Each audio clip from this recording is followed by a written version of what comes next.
Og fra vores egen lille angang her i Danmark skal vi så bevæge os over på den anden side af Atlanten, nærmere bestemt til Canada, hvor vores næste oplægsholder er Ken Block, som er brandchef ved Edmonton brandvæsen, Edmonton Fire Service. Ken har et langt generalblad, et langt CV, som er blevet udleveret. Jeg skal dog lige opremse nogle af de punkter, som jeg har lagt vægt på. Det er, at Ken Block han har 30 års erfaring inden for branchen, og har også modtaget anerkendelsen at blive udnævnt til Fire Chief of the Year i Canada i 2013, og har arbejdet på at få omkring, tror jeg det er 13 former for kræft anerkendt som arbejdsskade. Så det er en stor glæde at kunne byde Ken Block velkommen til Stik Open for.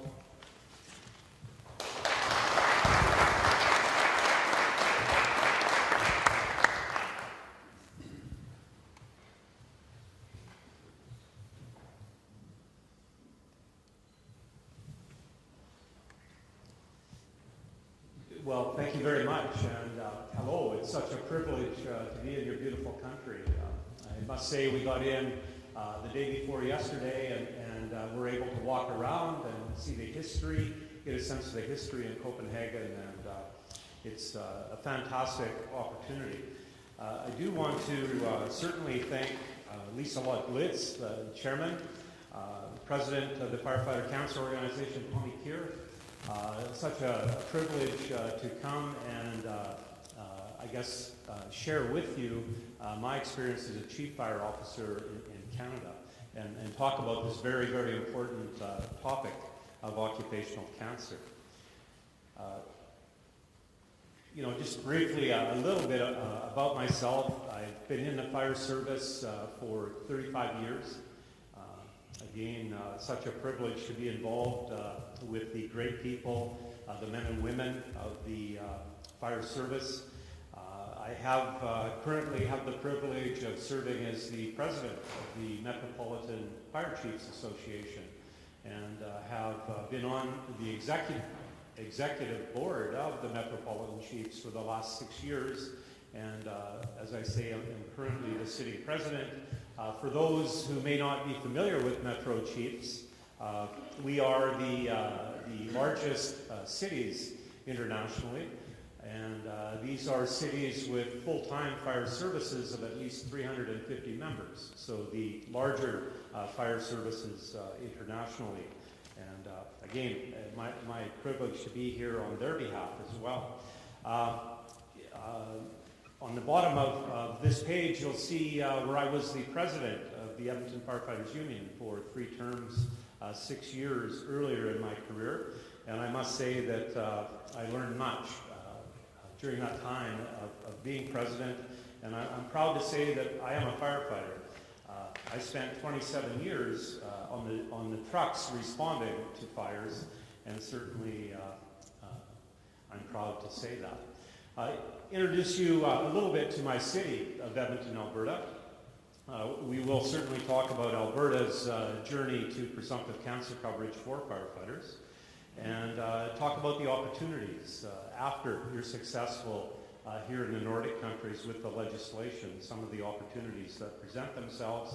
And then I want to spend some time and talk about the cost impacts of such coverage. Often, costing is held up as a barrier.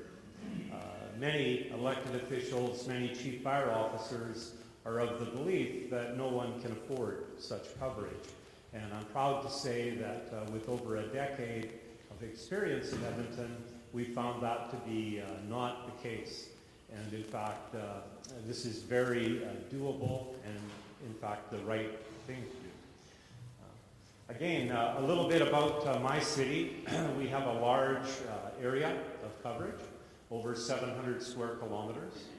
The population in Edmonton as of the 2014 census was just under 900,000 citizens. Our metro population, our daytime population in Edmonton is about 1.3 million people. We are a busy fire service. We do respond to medical events as well as fire and rescue events. Basically, anytime one of our citizens is in need of help, we respond to that call for help and are proud to do so. My service has over 1,200 full-time positions. Just under 1,100 of those are actual firefighter positions. And they operate out of 27 fire stations. I mentioned my previous time as a union member, the 27 years that I spent in the union. And certainly through my time as union president, what resonated with me is what's possible if you have a collaborative working relationship, if that's possible. And it's been my experience that if personal agendas are set aside, that is very possible. If we're working for our citizens, which is the reason the fire service exists, to serve the public, then we can agree on most things, and it works very well. I was privileged as part of the International Association of Firefighters to get to know the senior officers, including General President Harold Schaeferger. I've had the privilege of knowing President Alex Forrest, who is the Canadian trustee for the IAFF in Canada for the last 14 years, give or take a year or so.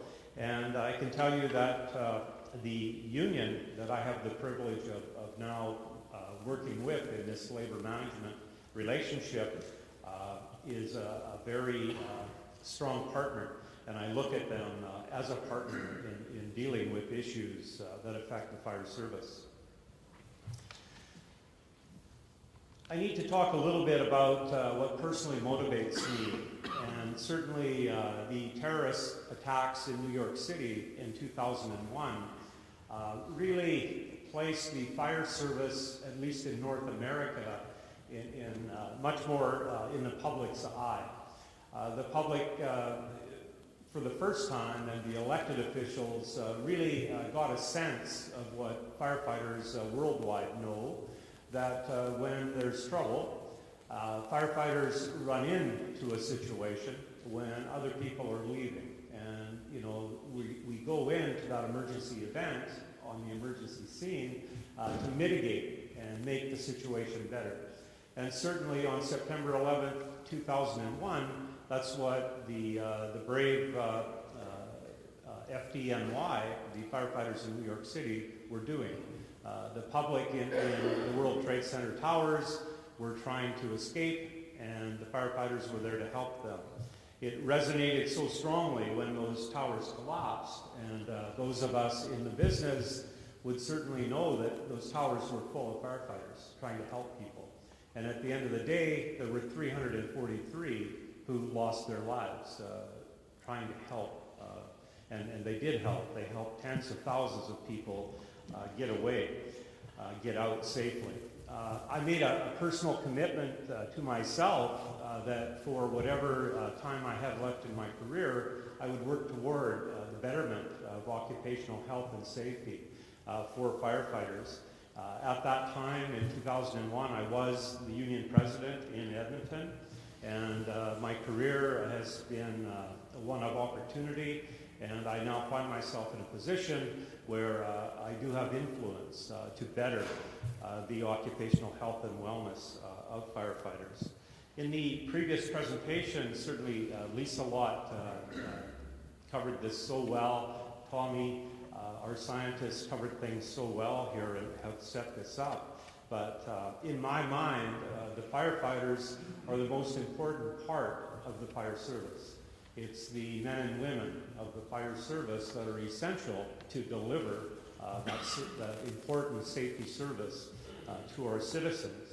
And so again, I am committed as the Chief Fire Officer, as the President of the Metro Association of Fire Chiefs, to do whatever I can and advocate however I can in support of improved health and wellness. And certainly that's why I'm here with you today. As Alex and actually our science presentation mentioned, the building materials used in Europe are very similar to what is used in North America.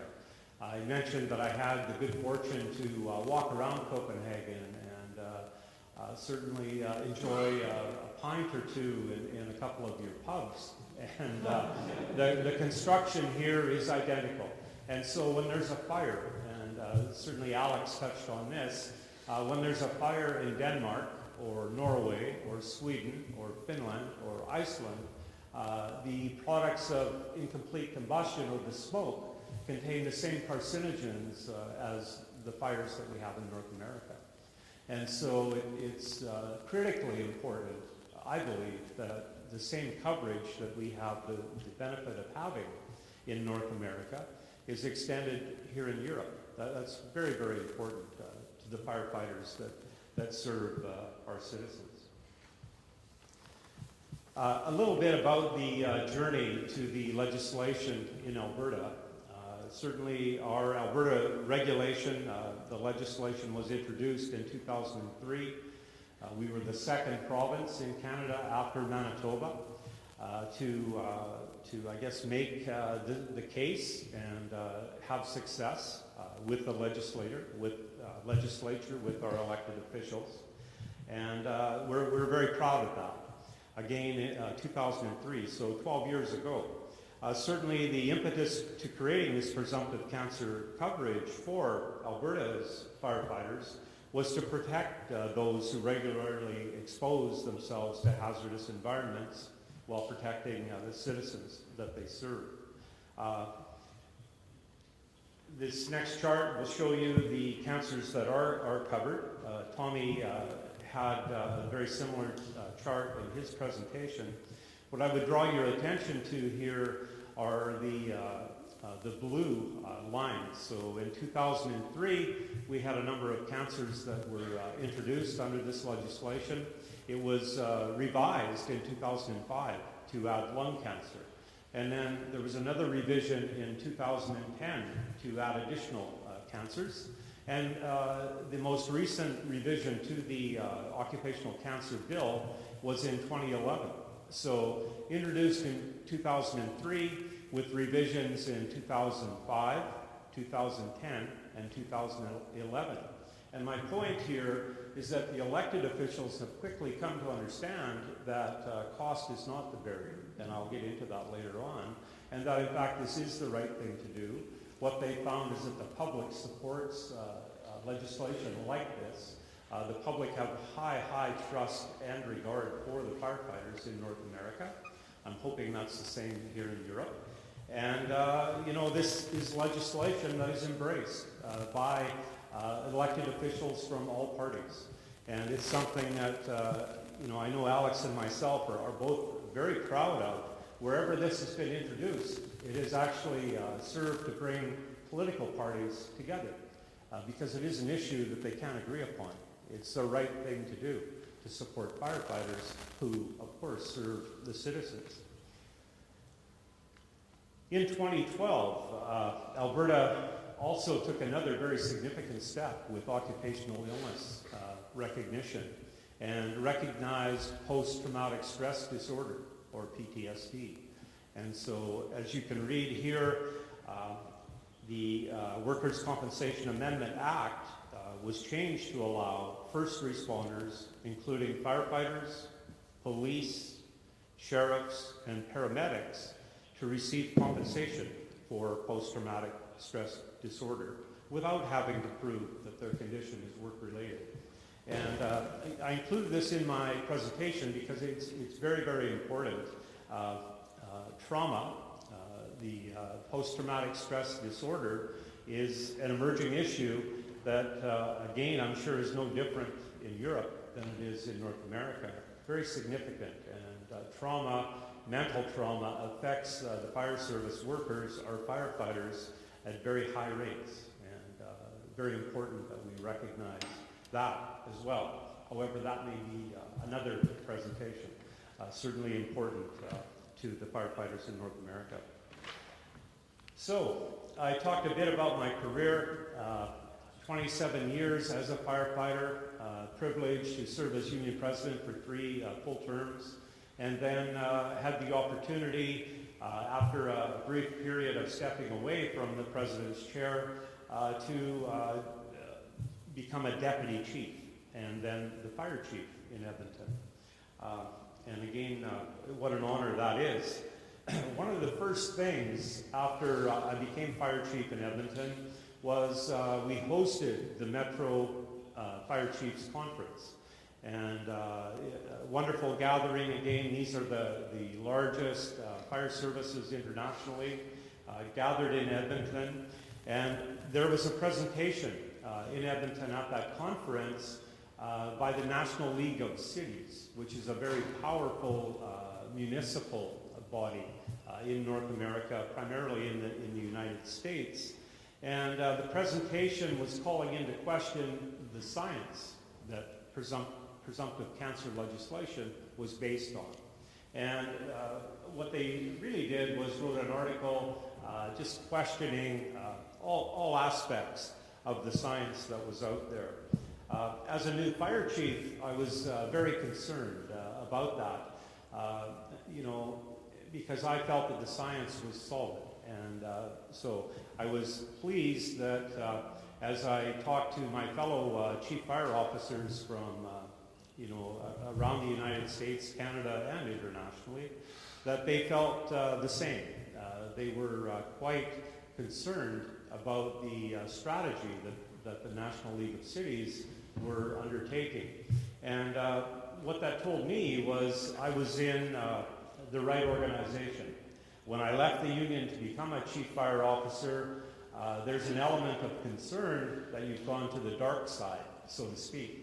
Well, I'm proud to say that I found the dark side has a lot of light switches, and if you're motivated enough to turn them on, you will get an audience and you will get support. The fire chiefs in Edmonton unanimously were very, very opposed to the study that the National League of Cities had put together. And they voiced their opposition quite forcefully, which, again, I was glad to see. In 2010, I became an executive board member of the Metro Chiefs Association. And part of one of the privileges of being an executive board member is participating in a very progressive conference called the Urban Fire Forum that's sponsored by the National Fire Protection Association in North America. And what the Urban Fire Forum does is bring together 20 of the top leaders internationally in the fire service, and they talk about current issues that are emerging in the fire service. I took it upon myself in 2010 to start to introduce the idea of the importance of occupational illness coverage, so cancer legislation. And I must say that it took me 2 or 3 years at the Urban Fire Forum, but in 2012 we were included on their agenda to make a presentation. Alex came to Boston with me, made a very good presentation, and lo and behold, since that time, this issue has gotten great traction with the Metro Chiefs, especially in the United States, and there have been many positive steps taken to further the coverage in the United States, and certainly we, I believe, have had much success in raising the issue, making it a priority for fire chiefs in the United States and in Canada, and hopefully in Europe. I did have the privilege in September of going to Croatia and speaking to 26 countries who were there for the CTIF forum. So basically, chief fire officers from the 26 European countries, and introduced this issue to them. And I must say that many of them had not really considered cancer as being an occupational illness.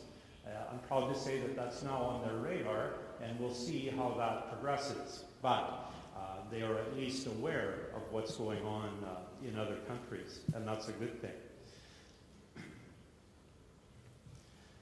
This slide is really about fire chiefs needing to know and understand the legislation that affects their firefighters in their jurisdiction. Now, this slide talks to fire chiefs, but I would propose that it's also important that elected officials are current on the practices or the process in their jurisdiction, and the union officials also need to be very familiar with what the process is that covers the firefighters that you represent. It's very, very important. In the United States, currently there are 36 states that have presumptive cancer coverage and heart injury coverage, and 10 Canadian provinces and territories with the similar laws that recognize cancer as an occupational illness. There was some conversation around the process being broken and not working for firefighters with cancer. And certainly in Alberta, I found that to be the case.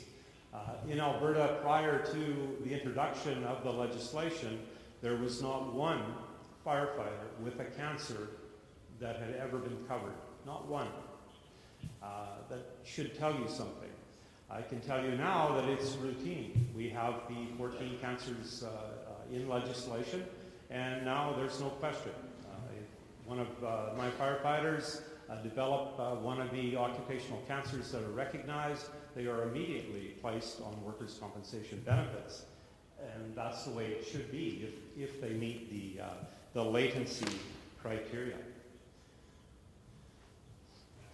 As I mentioned, the U.S.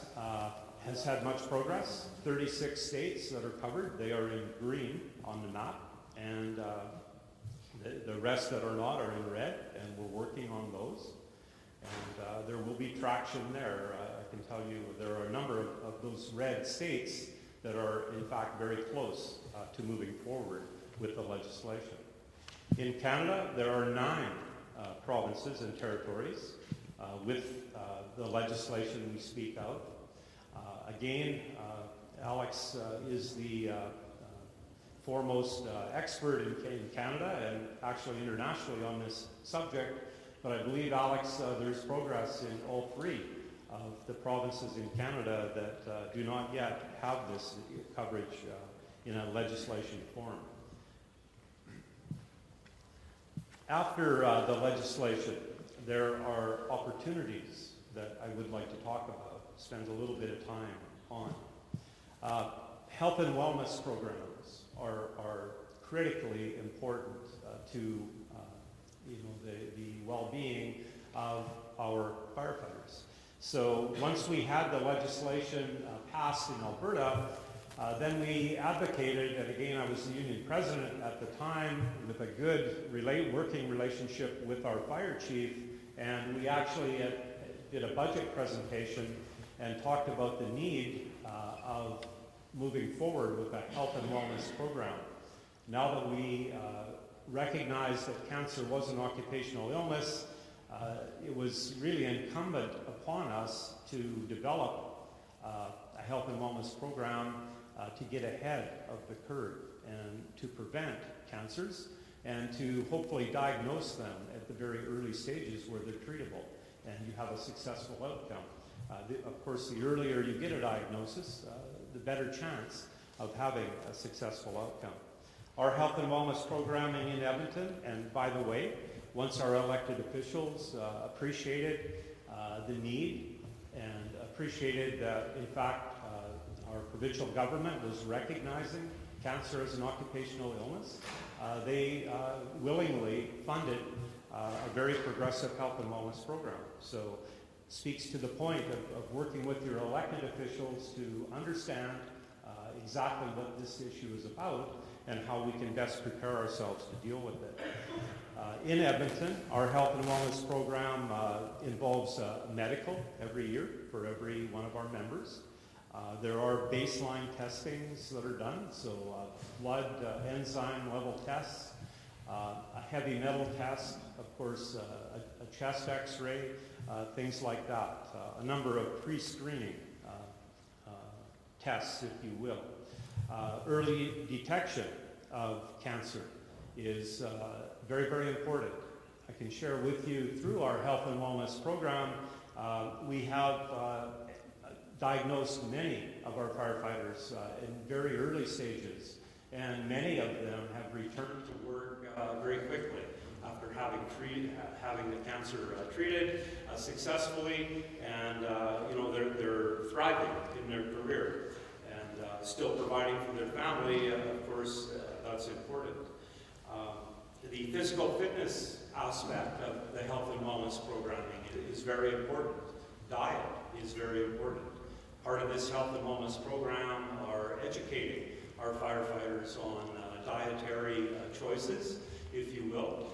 We have a full functioning gym in a workout facility in every station in Edmonton, and I've never seen a fire department with firefighters in better condition than what we have in Edmonton, and I'm proud of that. There are, apart from the chief, there really are no firefighters that are out of shape and overweight, and that's something I need to commit to and do a better job on as well. But this has been very much a success story for us. There are benefits beyond cancer with the annual medicals. So if you have a firefighter with high blood pressure, that's the silent killer. As males, females are better at this, but what we find in Edmonton is most of our firefighters don't have a family doctor. Most of them don't take an annual medical. This health and wellness program insists that they do. And again, we have had firefighters diagnosed with high blood pressure that they did not know about. They're on the proper medication and it's under control, and that's has saved their life. It's going to extend their life for sure. The same with diabetes. You can have diabetes and not really recognize it. And through diet or through some medication, get it under control. And again, extend your life and extend your career and improve your overall physical health. There are other opportunities. Much talk around turnout gear or the duty gear that firefighters wear to fires. There's talk of decontamination and how important that is. Certainly the National Fire Protection Association has standards around cleaning. I was really pleased to hear our scientists talk about the importance of professional cleaning. And so I'll share with you that in my fire service, my firefighters are decontaminated on the scene of a fire. So the heavy soot is washed off. Their gear is then bagged and brought back to the station, and it's actually sent out to an independent service provider who cleans them professionally, off-site, and does any repairs to the garments that may be needed. And that's working very well for us. I have gone to my city council and received the budget for 2 complete sets of turnout gear. And so naturally, you go to a fire, your suit is heavily contaminated, it needs to be bagged and sent out for cleaning. You have a second set of gear to use. And so that promotes, I guess it makes it easy for our firefighters to keep their gear clean and get the proper decontamination. Very, very important. The off-gassing effects of the contamination was spoken to, and of course, for those of us in the fire service, you would walk in after your day off period, and you could tell as soon as you opened the door to the firehouse if there had been a fire on that shift or the night before, because you could smell it, and of course that smell resonates for days afterward. You can smell it. I can tell you under our new care of our duty gear, often the only way you can tell that there's been a fire is by the bags of gear that are ready to be sent out at the front of the station. And so, This is something, a strategy that has worked for us in Edmonton. Other opportunities, science and research, and I know Lisa a lot, there's the notion of doing more studies here in Denmark and in the Nordic countries, and I wish you well with that. However, I would suggest that there is no shortage of science. I believe there were 50 studies that were talked about, that science is out there, and so it's a matter, I think, of pulling those studies together and making yourself aware of what they contain. And again, every study that's done seems to reinforce what the previous study had found. And this is something that I've noticed in my career. Legislative improvements, and so I'll speak now to once you're successful, and I believe you will be successful with leadership like this and with Tommy pushing this forward. Once you're successful, you can't become complacent. So you have to keep the issue of firefighter health and wellness and safety current in the elected officials' minds, and actually in the firefighters' minds, because firefighters often don't understand the gravity of this issue. They like to think, of course, that they're superhuman, and of course they're young and in good shape, and nothing's going to impact them. Well, we all know that that's not the case.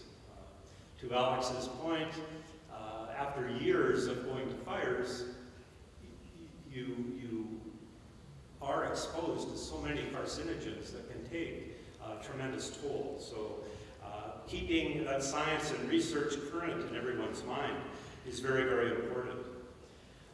The Workers' Compensation Board, again, those officials, you need to have them at least understand or appreciate the nature of the issue.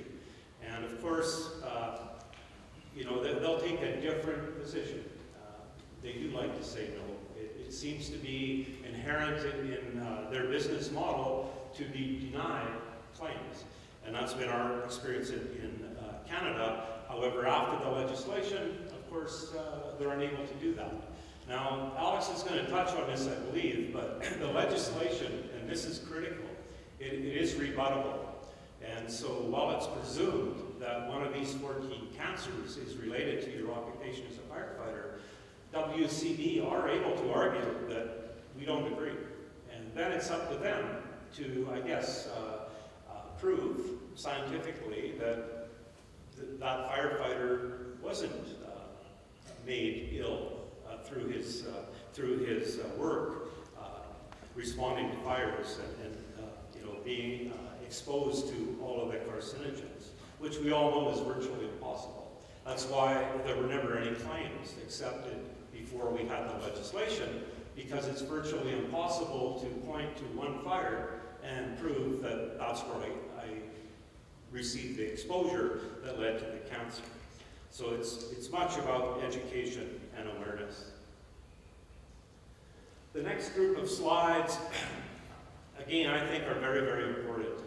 After you have the legislation, you really need to embrace this. Your firefighters will have a hard time with it because, again, they believe they're superhuman for the most part. And, when you're at a fire on the emergency ground and there's a catastrophic incident, you have a collapse, like the World Trade Center collapse. That's way over the top as an example. But there's no question as to what killed those firefighters. It was their response to that tower, right? Of course, we were at the funerals for those 343. There's a huge outpouring of respect, as there should be, and recognition that these firefighters gave their life in the line of duty. Occupational illness has to be treated the same way. And that's very, very important for everyone in this room, elected officials, union officials, chief fire officers, to appreciate and to understand.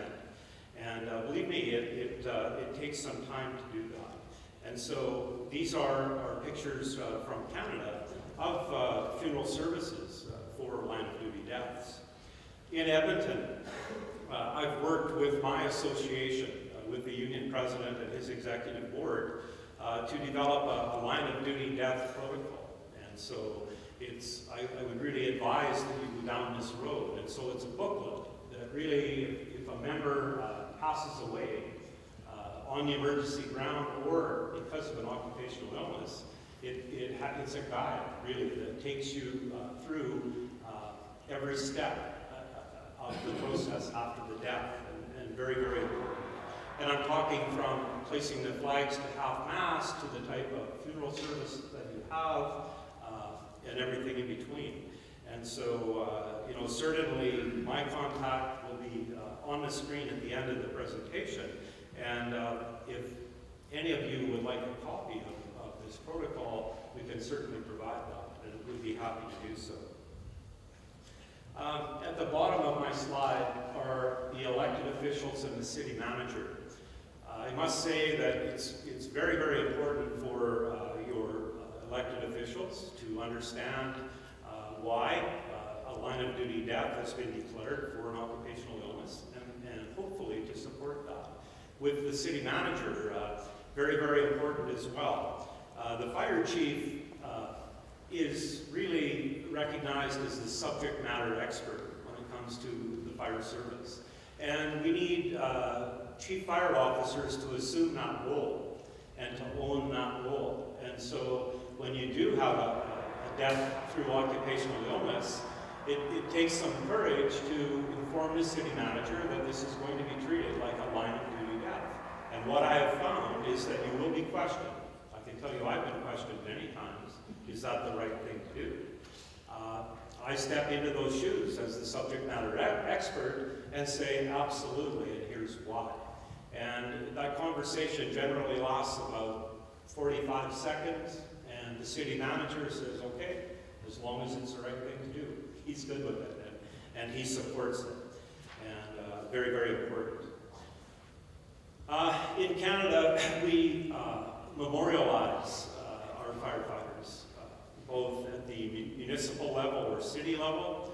This is our local Edmonton memorial to the firefighters who have died in the line of duty. And again, we recognize those that have died on the emergency ground in one catastrophic event. And we recognize those that have been covered under the occupational illness presumptive legislation. Nationally, the capital city of Canada is Ottawa, Ontario. That's where our government is at. The same building as we are in here, Canada's building is in Ottawa. And this is a beautiful new memorial in Ottawa that recognizes the nation's firefighters who have died in the line of duty, including those, of course, who have died with an occupational illness that has been recognized. And then I couldn't do this presentation without acknowledging the wonderful memorial that the International Association of Firefighters has in Colorado Springs, in Colorado. And every September, they put on a very moving tribute to the firefighters who have passed away in the line of duty in the previous year, again including those who have died with a recognized occupational illness. And so these memorials are important, certainly important to the firefighters and to their families.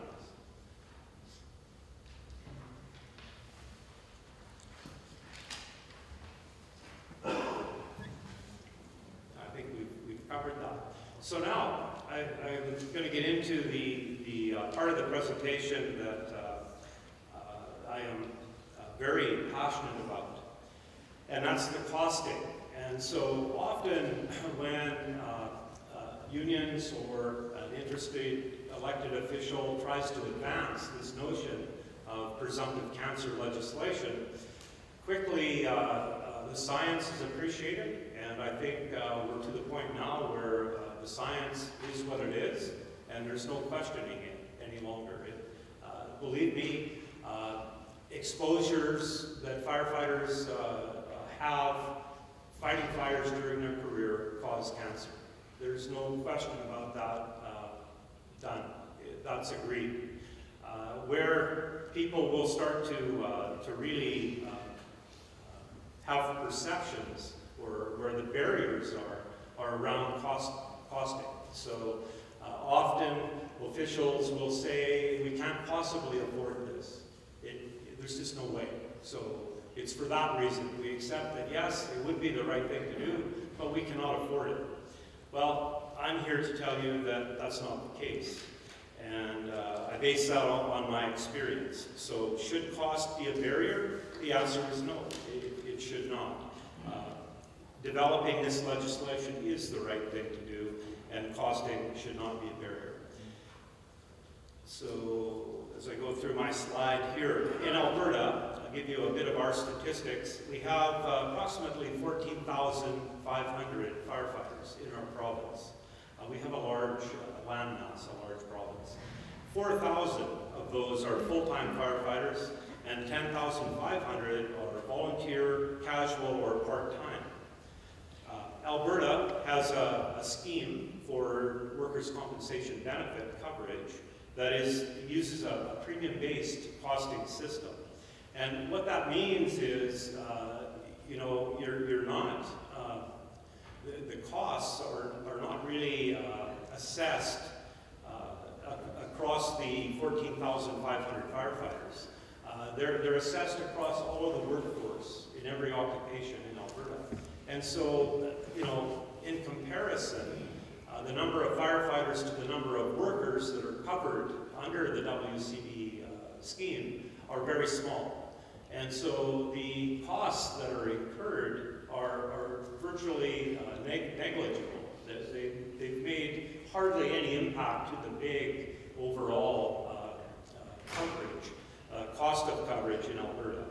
And to go further into that, I can tell you that in my own fire service over the last 10 years, between 2005 and 2014, the average premium cost for the Edmonton Fire Rescue Service, expressed as a percentage of my annual operating budget, has been 1.4%.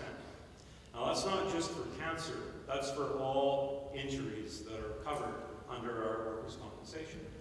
If someone sprains an ankle, dislocates a shoulder, they're covered under that same pool of money. So we're not just talking about cancer. But the cost for my service has been about 1.4% on average. So to put that in perspective, 10 years ago, in 2005, that cost was 1.3%. Last year, in 2014, it was 1.32%. And that's after 10 years of experience. And you will see in a slide down the road numerous firefighters that were covered, and their families are currently receiving benefits. So the cost is not a barrier, it should not be a barrier. My next slide expresses the same thing, but in the form of a graph. And this graph, again, expresses the WCB cost percentage of my annual operating budget. Now, you'll see a bit of a fluctuation, and it's interesting, cancers can't be scheduled. They tend to come in small clusters, has been our experience in Edmonton. And so in 2006, you see a bit of a spike. So, and again, it may not just have been cancers, it may have been other fireground injuries that caused that premium to go up a bit that year. But you'll see they go up, they come down, right? So on average, on the whole, they have been very, very stable. And we are able to say with confidence that there really is no inflationary factor to this type of coverage as far as costing goes. The next slide breaks this down into WC premium cost per staff member. And so this, again, includes all injuries, not just cancer, but you'll see that the average here has been really around the $2,000 mark per staff per year. And there hasn't been a tremendous increase since the occupational cancer coverage. It's been relatively trending fairly flat. So important information to know for those that have the perception that this will put your costs out of control. That's not been our experience. Edmonton and Alberta have been a very thriving city, a dynamic city over the last number of years with a huge increase in population. And we do have great support from our municipal officials to grow our fire service in step with the growth of the city. So I'm proud to say that in the last 10 years, my fire service has grown by 28%. So our number of firefighters have gone up 28% over the last 10 years. And of course, Canada is an expensive place to live. And so this shows the salary of a firefighter over the last 10 years. And that too has trended up continuously. Now, if you overlay the increase in personnel and the increase in salary over our cost experience for WCB, you'll see that any increases that there have really been associated with having more people being covered at a higher wage rate. And again, it's not unsustainable in any way. This final graph that I will show, I hope demonstrates the stability of the costing that is involved from such coverage. And again, in my department of over 1,200 people, we trend between $2 million a year and $2.5 million a year for our total WCB expenditure. And again, that covers every type of situation, not just cancer. So very, very sustainable and not something that someone should worry about the costs on. I'm sorry, Tommy, I'm running a little bit over here. So the next slide here is a letter from a previous minister in the Alberta government. This was when we were doing the Australian work with the Australian officials.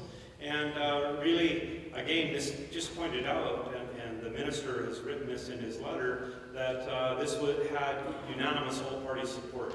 And so it did not serve as a divisive issue, but rather it brought parties together, which I think can be very, very useful. Now, I have one last slide here, which is a video, and I'm wondering if we could tee that up. Do we have time? How many to show that? Yeah.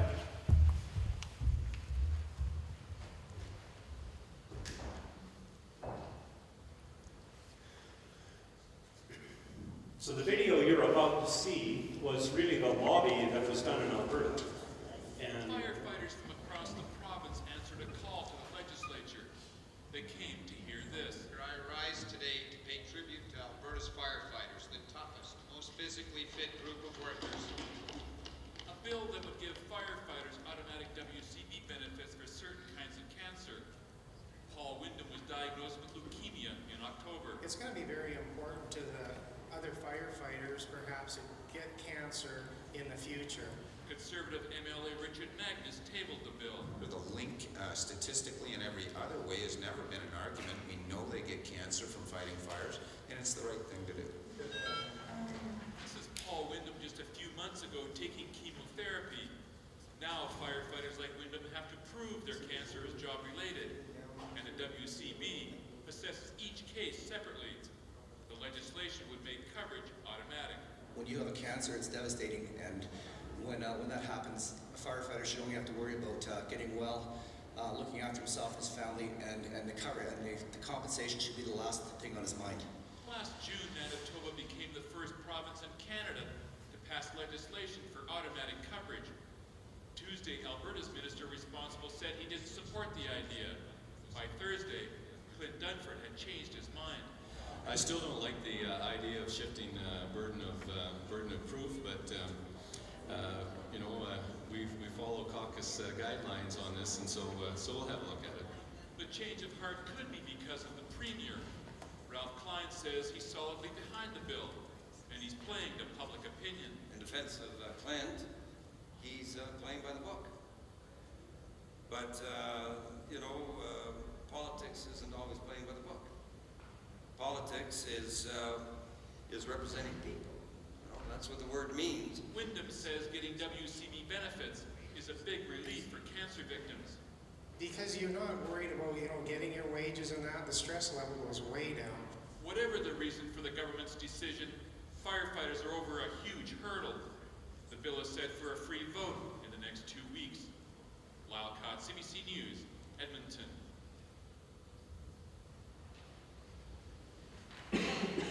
Yes, and so could we go back to the slides, Lisa Watt?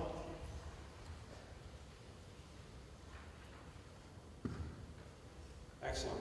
And so, in closing, I really do. I'd like to make a tribute to the firefighters in Edmonton that have passed away in the line of duty. You will see the top 8 at the top of the list were firefighters who died on the fireground, catastrophic situations. I'm proud to say that the last firefighter we lost on the fireground in a catastrophic event was in 1976. And so we take safety very, very seriously. And touch wood, we have been very fortunate. The 16 firefighters below that white line are all occupational illness, cancer deaths. And so you will see how important it is to have this coverage. Our firefighters are dying because of what they do, because of their career, because of the exposures to carcinogens. And the right thing to do is to recognize that and to cover it. And that's my motivation for being here today. I certainly, I wish you well in your effort. It's a noble effort, and I can tell from having people like Lisa Watt and like Tommy and like everyone in this room that are really working together on this issue, you will have success. So, thank you very much.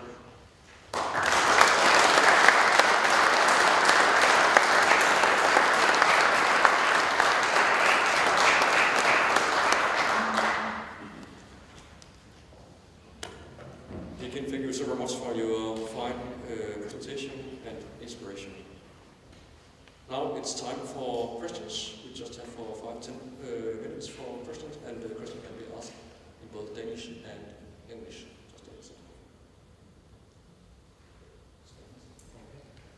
So, yes. Hello, my name is Håkan Johnson. I work in Stockholm Fire Department.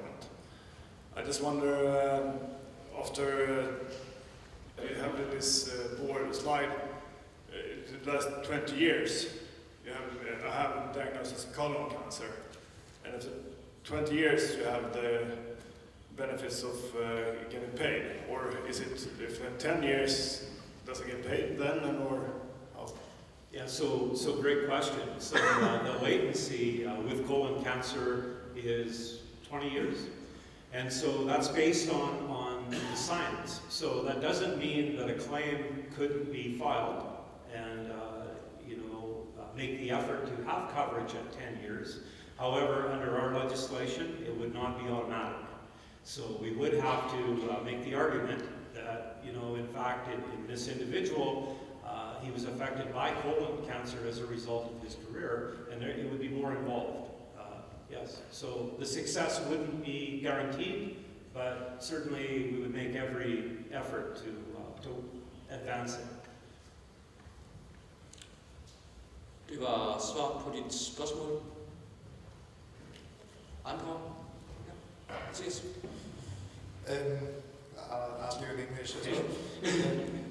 You mentioned that people were afraid that you have gone to the dark side. Yes.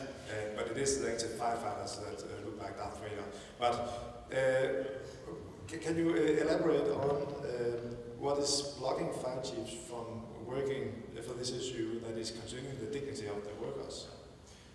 That's such a wonderful question, and I can only give you my perspective. However, it's what I know, it's what I believe. And I believe that too many fire chiefs are overly influenced by costs and by perceptions. And in many cases, if they did come to their position from the fire service, many of them, I'm sad to say, have forgotten where they come from.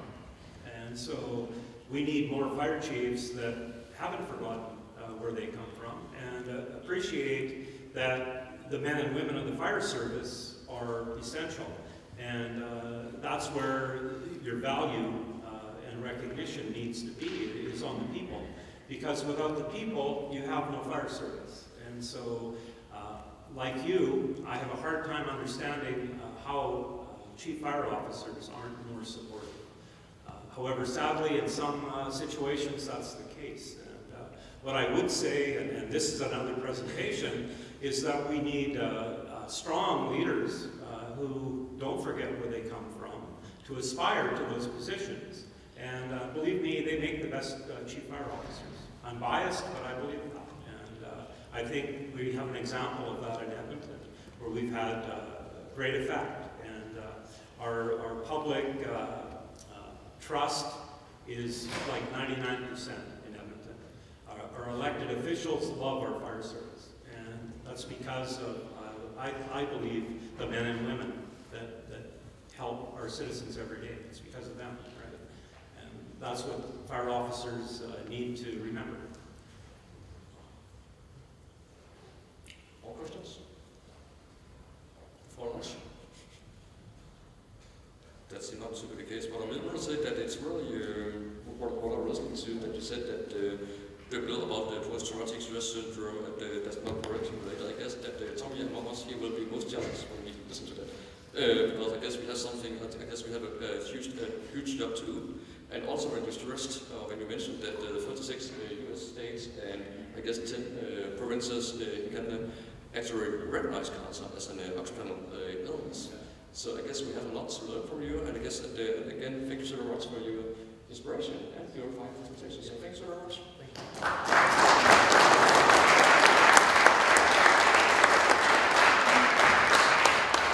Som de fleste af jer sikkert har bemærket, så har vi overskredet tiden med cirka 20 minutter. Det betyder så ikke, at I skal spise 20 minutter hurtigere, end det var planlagt. Så derfor har jeg i fællesskab med vores formand for Sundhedsudvalget, som ekst, aftalt, at vi starter igen kl. 13:15. Jeg skal gøre opmærksom på, at når I bevæger ud fra lokalet, at I ikke må bevæge jer frit rundt i Folketinget. Så I skal holde jer inden for det afgrænsede område, det vil sige her ved Landstingssalen. Alt andet lige, så skal I gå ned til vagten, i givet for, at I har andre ærner. Men igen, 13:15 mødes vi herinde igen. God appetit.